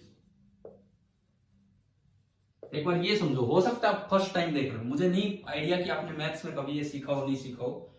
Plane polar coordinates क्या होते हैं कि आप किसी पोजीशन को बताने के लिए ओरिजिन से उसको ज्वाइन कर दो और एक्स एक्सिस से उसका एंगल बना दो थीटा, और ये डिस्टेंस बता दो आर, तो इसके प्लेन पोलर कोऑर्डिनेट होंगे आर कोमा थीटा। इसके कार्टेशियन रेक्टेंगुलर कोऑर्डिनेट जो थे वो एक्स कोमा वाई थे, और जो प्लेन पोलर कोऑर्डिनेट्स होंगे वो आपके होंगे आर कोमा थीटा। एक बार ये बताओ कि यहां तक समझ में आया? Yes sir. ठीक है। दूसरी बात, इसमें डीएस कैसे लिखा जाता है? जैसे उसमें तो आपने लिख दिया डीएस, इसमें भी ऐसे कोई डीएस हुआ, किसी भी डायरेक्शन में कोई डिस्प्लेसमेंट हुआ डीएस, तो जैसे यहां जो डीएस हुआ आपने क्या किया, दो कंपोनेंट कर दिए, एक एक्स के पैरेलल और एक वाई के पैरेलल, है ना भाई? और क्या किया इसमें, यही तो किया आपने डीएक्स के दो कंपोनेंट कर दिए डीएस के, एक एक्स के पैरेलल और एक वाई के पैरेलल। एक को लिख दिया डीएक्स आई कैप और एक को लिख दिया डीवाई जे कैप। वहां क्या करने हैं, डीएस के दो कंपोनेंट करने हैं, लेकिन एक आर की डायरेक्शन में, ध्यान से सुनो अब ये क्या हो रहा है, और एक थीटा की डायरेक्शन में। थीटा की डायरेक्शन बोली जाती है ये, थीटा की डायरेक्शन बोली जाती है ये। देखो मैं इसी से थोड़ा क्लियर करूं, आप यहां तक आ गए, आप यहां तक आए और ये पोजीशन थी एक्स कोमा वाई। देखो अभी जो मैं सिखा रहा हूं ना, देखो हर क्लास में कोई ना कोई काम ऐसा चल रहा होगा जो आपको बुक्स में ढूंढने पे भी नहीं मिलता दूर दूर तक, या फिर आप अपने लेवल की किताबों में नहीं ढूंढ पाओगे और क्वेश्चंस में यूज होगा। कल जो सबसे इंपॉर्टेंट चीज मैंने बताई थी वो था परफेक्ट डिफरेंशियल कैसे बनाते हैं, वो अक्सर नहीं मिलता है बुक्स में, तो वो आपको समझ में आना चाहिए। दूसरी बात, आज ये हम सीखेंगे कि सेंट्रल फोर्स का वर्क कैसे निकालते हैं और क्यों वो कंजर्वेटिव हैं। तो ये प्लेन पोलर कोऑर्डिनेट्स भी अक्सर मिसिंग होता है बुक्स में, तो आप ध्यान से देखना। अभी तक प्लेन पोलर कोऑर्डिनेट कैसे बनाते हैं सुनिए। जैसे मान लो ये डीएस होता तो आपने इसके दो कंपोनेंट कर लेने थे, एक एक्स के पैरेलल और एक वाई के पैरेलल। अब एक्स के पैरेलल जो यूनिट वेक्टर है वो आई कैप है, और वाई के पैरेलल जो यूनिट वेक्टर है वो जे कैप है। तो जो डीएस का मैग्नीट्यूड होता है, डीएस वेक्टर होता है, वो होता है एक्स के लॉन्ग तो डीएक्स आई कैप, और वाई के लॉन्ग डीवाई तो डीवाई जे कैप। बताओ ये वाला कार्टेशियन रेक्टेंगुलर सिस्टम समझ में आया कैसे ब्रेकअप किया इनका? Yes sir. ऐसे ही वहां पे दो डायरेक्शंस डिफाइन होंगी, जैसे यहाँ आई कैप और जे कैप डिफाइन हुई हैं, इस डायरेक्शन को बोलते हैं आर कैप और इस डायरेक्शन को बोलते हैं थीटा कैप। पहली बात, जैसे यहाँ आई कैप और जे कैप डिफाइन होती है, ऐसे ही दो डायरेक्शंस डिफाइन होंगी, आर कैप और थीटा कैप। उसके बाद मैं डीएस लिख के दिखाऊंगा आर कैप और थीटा कैप में। जैसे आई कैप और जे कैप डिफाइन करके हमने डीएस लिखा, d x i cap plus d y j cap. पहले तो अब आर कैप और थीटा कैप की डेफिनेशन देखिए in terms of i cap and j cap. R cap and theta cap क्या होता है वो सुनो। सबसे पहली बात, जो आर कैप वेक्टर है, आर कैप उधर देखो, this can be written as cos theta I cap plus sine theta J cap. ये हमें याद रखना होता है। जो आर कैप यूनिट वेक्टर होता है, this is cos theta I cap plus sine theta J cap. कैसे, देखो मैं यहीं से आपको दिखाता हूं, यहीं से दिखाता हूं। ये कैप लगा दिया तो यूनिट वेक्टर है कि नहीं भाई? कैप लगाने का मतलब इसका मैग्नीट्यूड कितना है आर कैप का? अरे कैप लगा दिया किसी पे तो यूनिट वेक्टर होता है, तो उसका मैग्नीट्यूड कितना होता है? 1। ये एंगल थीटा तो ये भी थीटा, कोरस्पोंडिंग एंगल। तो इस यूनिट वेक्टर का एक्स के लॉन्ग तो कंपोनेंट आएगा 1 cos थीटा एंड वाई के लॉन्ग कंपोनेंट आएगा 1 sin थीटा। समझ गए हो? एक्स के along 1 cos theta and Y के लॉन्ग 1 sin थीटा। तो 1 cos theta into I cap plus 1 sin theta into J cap. तो आर कैप को आई कैप जे कैप में ऐसे लिखा जाता है, क्या समझ में आया? Yes, sir. ठीक है, दूसरा भी मैं लिखता हूं, आप समझना, theta cap minus sine theta आई कैप प्लस कोस थीटा जे कैप। बताओ, अब ये बताओ कैसे? माइनस साइन थीटा आई कैप प्लस कोस थीटा जे कैप। देखो सुनो, इसको, इस डायरेक्शन को मैं बोल रहा हूं थीटा कैप, तो इसके लिए मुझे एंगल्स चाहिए। ये थीटा, ये 90 माइनस थीटा, तो ये कितना हो जाएगा? मैं यहां पे एक वाई एक्सिस बना रहा हूं, वाई, ये वाई वाली लाइन है और ये एक्स वाली लाइन है। ये थीटा, तो ये 90 माइनस थीटा, और ये दोनों एक दूसरे के परपेंडिकुलर हैं, दोनों यूनिट वेक्टर। तो ये फिर से कितना हो गया? थीटा हो गया। अब जो थीटा कैप वेक्टर है उसका मैग्नीट्यूड है 1, तो इसका कंपोनेंट ऊपर कितना हुआ? 1 इंटू कोस थीटा, और पीछे की तरफ हुआ 1 इंटू साइन थीटा। तो पीछे की तरफ है तो माइनस आई कैप, तो माइनस 1 इंटू साइन थीटा आई cap plus 1 into cos theta जे कैप। हाँ जी बताओ, समझ में आया? Yes, sir. तो एक बार मुझे ये बताओ कि आपको आर कैप और थीटा कैप यूनिट वेक्टर्स लिखने आ गए? जैसे रेक्टेंगुलर कार्टेशियन सिस्टम में आई कैप और जे कैप होते हैं, ऐसे ही प्लेन पोलर कोऑर्डिनेट्स में आर कैप और थीटा कैप होते हैं। आर कैप होता है along the line joining both the particles, sorry origin से और उस पॉइंट को, एंड थीटा कैप होता है उसके परपेंडिकुलर। आर कैप को आई कैप जे कैप में ऐसे लिखते हैं और थीटा कैप को ऐसे लिखते हैं, और आर और थीटा ये पोजीशन है। और आर और थीटा आई कैप जे कैप की तरह परपेंडिकुलर होते हैं। आप चेक कर सकते हो, आप चेक कर सकते हो क्या ये दोनों परपेंडिकुलर है कि नहीं। आप r cap dot theta cap निकाल लो, बताओ डॉट प्रोडक्ट करवाना इनका, r cap dot theta cap कितना बनेगा? बोलो भाई, r cap dot theta cap कितना बनेगा? बोलो बोलो जल्दी बोलो। आई को आई से मल्टीप्लाई करो, जे को जे से करो, कितना बनेगा?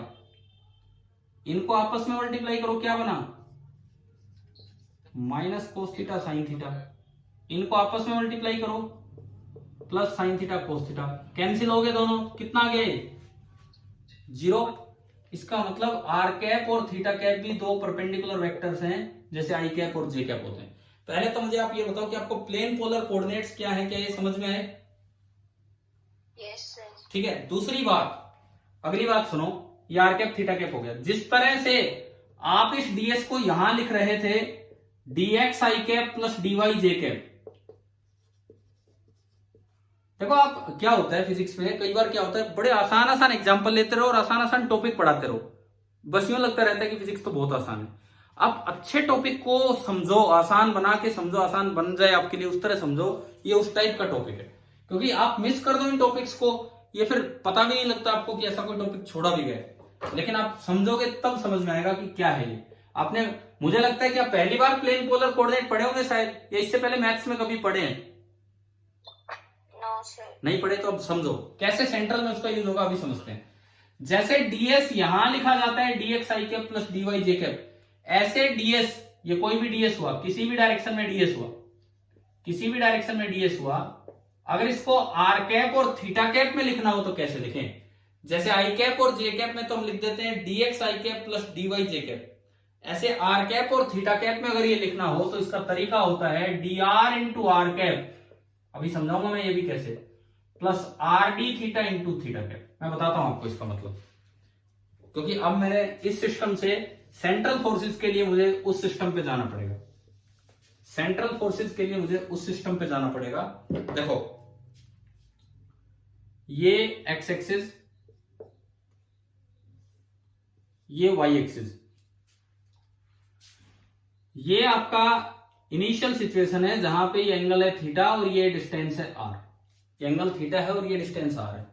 अब देखो आप किसी नई पोजीशन पे जाना चाह रहे हो, तो इसका मतलब आपका कुछ डिस्प्लेसमेंट तो इधर होगा आर के अलोंग, और कुछ डिस्प्लेसमेंट परपेंडिकुलर डायरेक्शन में होगा, और उन दोनों का रिजल्टेंट ही तो ये बनेगा डिस्प्लेसमेंट। अब देखिए ये डिस्टेंस थी आर, ये डिस्टेंस थी आर, तो आप थोड़ा और आगे चले तो बताओ आप कितना आगे गए, कितना आगे गए आप? dr, हाँ जी बोलो, आया कि नहीं आया समझ में?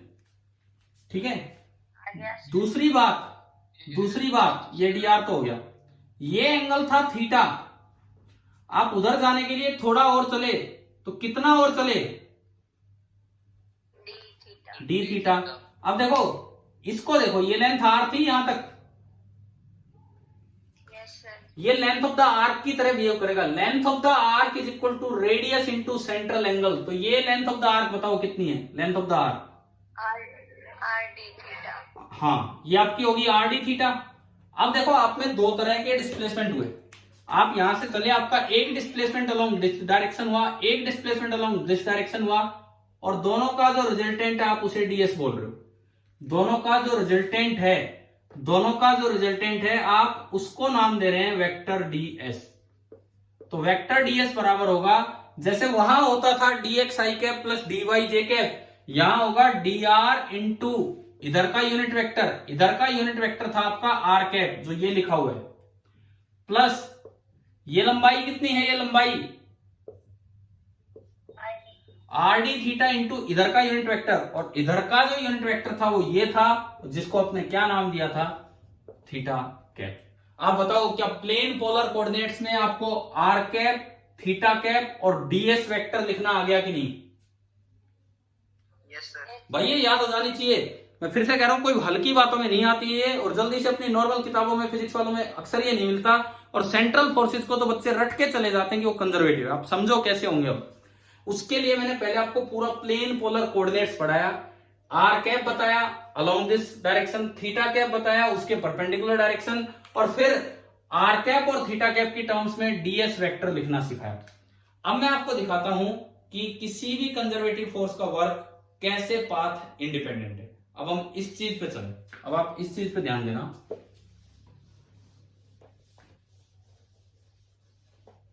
देखो, हम निकाल रहे हैं work done by a central force, और वो कैसे कंजर्वेटिव होगा ये अब समझ में आएगा।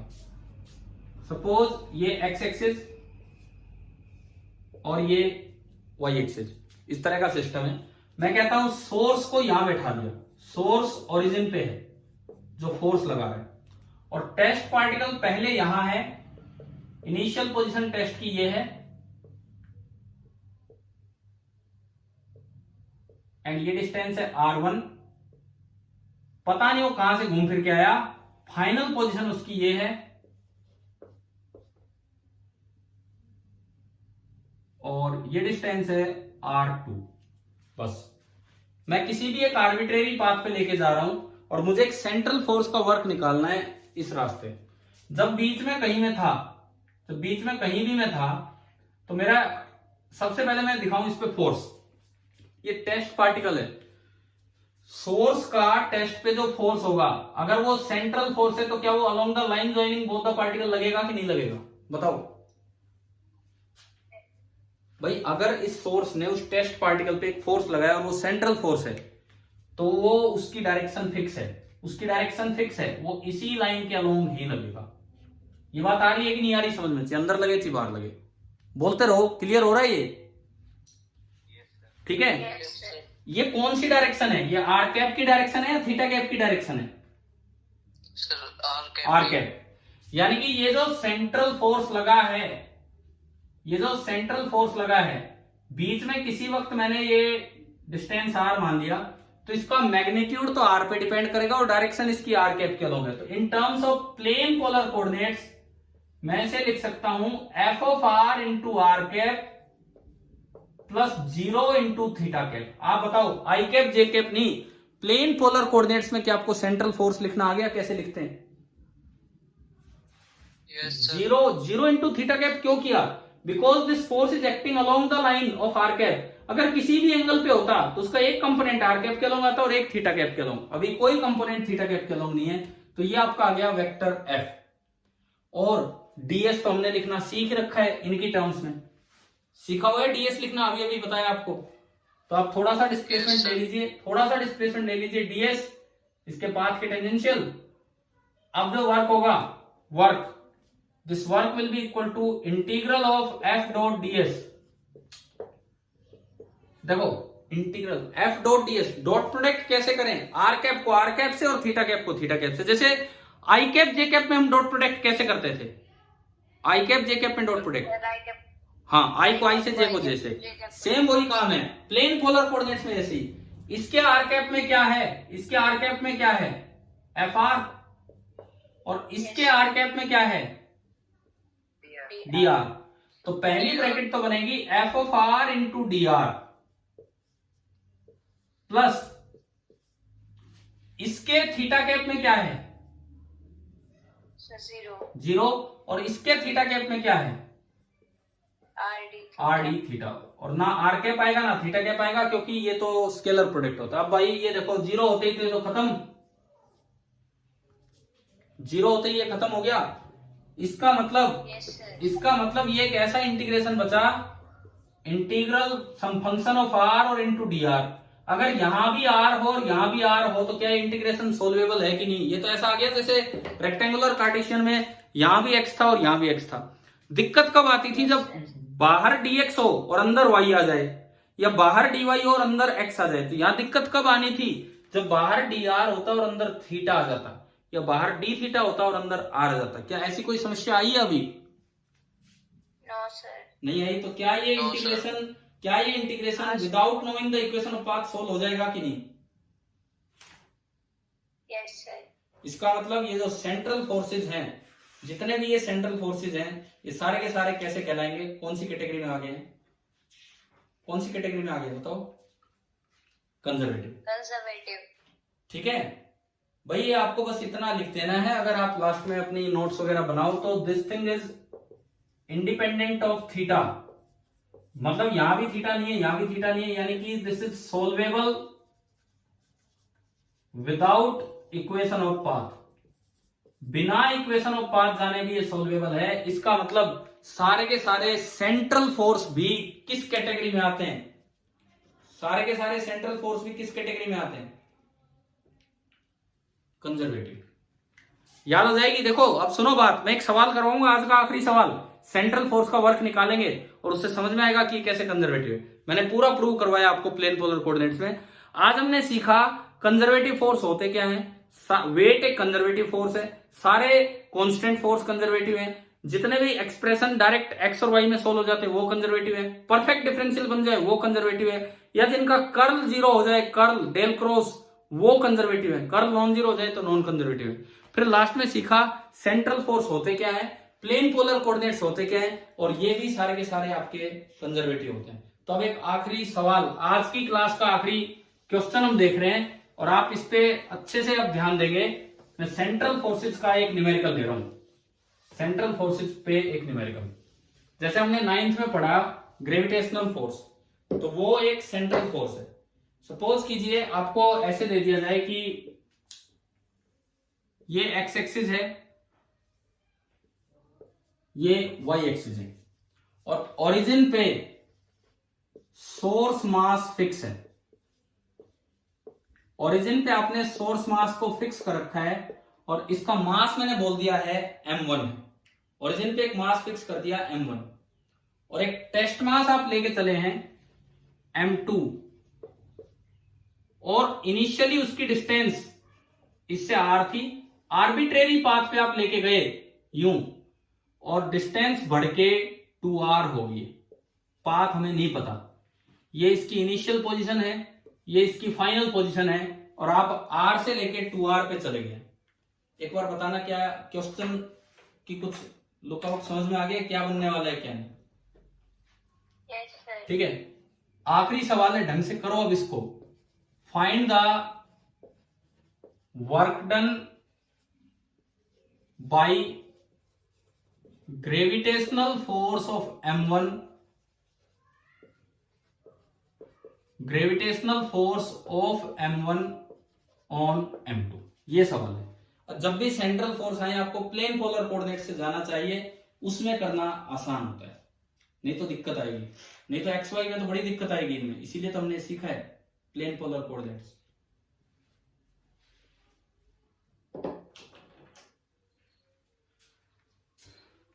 मैं करवाऊं?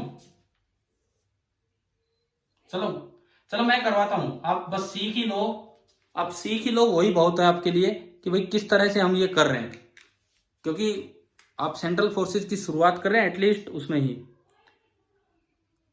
चलिए देखते हैं। मैंने अभी क्लास में देखा पार्टिसिपेंट्स आज तो लगभग उतने जुड़े हुए हैं जितने थे, एक दो कम हुए। क्या क्या कह रहे हो? आंसर बता रहे हो या कुछ और कह रहे हो? सर आप म्यूट हो। अरे यार यार यार यार, यार। लो सुनो, अब सुनो, मैं कह रहा हूं मैंने अभी पार्टिसिपेंट देखे, आज तो फिर भी जितने शुरू में थे लगभग जुड़े रहे, एक दो कम हुए। चलो अच्छी बात है, ये कम से कम आपका इंटरेस्ट बना रहा। आखिरी सवाल, अगर ये हो जाता है तो मतलब आप सेंट्रल फोर्सेज का वर्क निकालना सीख गए हो, नहीं भी होता है तो सीख लो कि किस तरह से होगा। सुनो, आप यहां से यहां चल के आ रहे हो, तो बीच वाले किसी इंस्टेंट पे हो, M1 यहां है, M2 यहां है, इस समय इनके बीच की दूरी r मान लो, इस समय इनके बीच की दूरी आप r मान लो, और ये एंगल थीटा मान लो। भाई M1 M2 पे जो फोर्स लगाएगा वो r कैप के अलोंग ही होगा या r कैप थीटा कैप दोनों में कंपोनेंट आएंगे, बताओ? M1 M2 पे जो फोर्स लगाएगा gravitational force along the line joining both the particles ही होगा या परपेंडिकुलर डायरेक्शन में भी उसका कंपोनेंट जाना है? नहीं सर, along the line होगा। अलोंग द लाइन, लेकिन ये अंदर की तरफ होगा, अंदर की तरफ ऐसे। ओहो, तो जो F होगा, F बोर्ड के भी पसीने आने लग जाते हैं, पता नहीं। F बोर्ड के तो क्या जाते हैं, मैं टच होता हूं वो सारा इस पे लग जाता है इस तरह से। F this will be equal to minus G M1 M2 upon R square. अब G M1 M2 R square तो इसका मैग्नीट्यूड है और माइनस R कैप इसकी डायरेक्शन है। G M1 M2 R upon R square तो इसका मैग्नीट्यूड है, और ये अंदर की तरफ फोर्स लग रहा है, बाहर की तरफ नहीं लग रहा है और किसी एंगल पे नहीं लग रहा है, तो ये जो आपका फोर्स वेक्टर बनेगा ना, R कैप और थीटा कैप। अब आप एक चीज समझ लो भाई, कि जब भी कभी सेंट्रल फोर्सेज का वर्क निकालना हो आपको प्लेन पोलर कोऑर्डिनेट से चलना चाहिए। तो आपने F वेक्टर लिख दिया, F वेक्टर आपने लिख दिया minus G M1 M2 upon R square into R cap plus 0 into theta cap. बताएं समझ में आया कि नहीं आया? Yes sir। ठीक है, सेंट्रल फोर्सेज का फायदा ये है कि आप इस तरह लिख पाओगे। dr वेक्टर बताओ, मैंने आपको बताया था जनरल dr वेक्टर, जैसे ds vector, sorry general ds vector, जैसे dx i cap plus dy j cap होता है, ऐसे r कैप थीटा कैप में क्या लिखते हैं हम? Sir dr into r cap plus rd theta into theta cap। हाँ जी बिल्कुल सही, dr into r cap plus r d theta into theta cap. Central forces का मेन फायदा यह है कि 0 इंटू थीटा कैप आने से थीटा टर्म ही गायब हो जाती है। अब अगर आप वर्क निकालें इंटीग्रल एफ डॉट ds, तो देखो ये तो खत्म, ये तो 0 होने से खत्म, और ये जो बनेगा minus G M1 M2 upon R square और dr। आपको आ गया ना डॉट प्रोडक्ट करना, आर कैप को आर कैप से मल्टीप्लाई कर दो और आर कैप गायब, थीटा कैप के साथ जो है उसको थीटा कैप वाले से मल्टीप्लाई करो और थीटा कैप गायब, तो ये प्लस 0। आप बताओ भाई क्या यहां तक आया समझ में? Yes sir। अब ये आप इंटीग्रेशन तो सोल्व कर ही दोगे क्योंकि ये तो खाली आर में है। इसका मतलब सेंट्रल फोर्सेज का वर्क पाथ पे तो डिपेंड कर ही नहीं रहा, आपने आर माना। आर की इनिशियल वैल्यू कितनी है क्वेश्चन में? आर की इनिशियल वैल्यू आर है, और आर की फाइनल वैल्यू कितनी है? 2r। तो जो r के लिमिट लगेंगी वो r से और 2r लगेंगी। बताओ एक बार फटाफट इसका आंसर बताओ क्या है। मैं अगर इसको आगे बढ़ाऊं, माइनस G M1 M2 तो कांस्टेंट है, बाहर आया, और ये बचा r की पावर माइनस 2 dr, r की पावर माइनस 2 dr, r से लेके 2r। r की पावर माइनस 2 का इंटीग्रेशन क्या होगा? r की power minus 1 upon minus 1। Minus 1 जो नीचे आएगा उससे माइनस कटेगा, Yes sir। और ये r की पावर माइनस 1 को G M1 M2, r की पावर माइनस 1 को आप लिख सकते हैं 1 बाई आर, और उसकी लिमिट है r से 2r, उसकी लिमिट है r से 2r। तो पुट करके बताओ फाइनल आंसर नेगेटिव आ रहा है कि फाइनल आंसर पॉजिटिव आ रहा है वर्क का? G M1 M2 upper limit 1 by 2r minus lower limit 1 by r. भाई कोई बच्चा अगर इंटीग्रेशन में कंफ्यूज हो तो लेक्चर के बाद आराम से सोल्व करके देख लेगी कैसे किया। और ये क्या बचा? माइनस 1 बाई 2r बचा। माइनस 1 बाई 2r बचने का मतलब है कि ये जो वर्क आया, फाइनल आंसर आया minus G M1 M2 upon 2r। तो इस क्लास में आपकी अचीवमेंट ये है कि आपने प्लेन पोलर कोऑर्डिनेट सीख लिए और एक नई, पहली बार एक नई दुनिया सीखी है कि आर कैप और थीटा कैप, पहली बार इनकी टर्म्स में वर्क निकालना सीखा है। और जब भी कभी सेंट्रल फोर्स आए आप ऐसे ही वर्क निकालना ताकि थीटा वाली दिक्कत ही ना आए। आई कैप जे कैप में बड़ा मुश्किल हो जाता है। बताओ क्या समझ में आ गया ये वाला कॉन्सेप्ट? Yes. ठीक है, तो हमने only and only conservative forces आप पढ़े। आप लेक्चर आराम से रिवाइज कीजिए, मैं अपलोड भी कर दूंगा, और अगली बार वेडनेसडे को एक टेस्ट के लिए तैयार रहें। Thank you.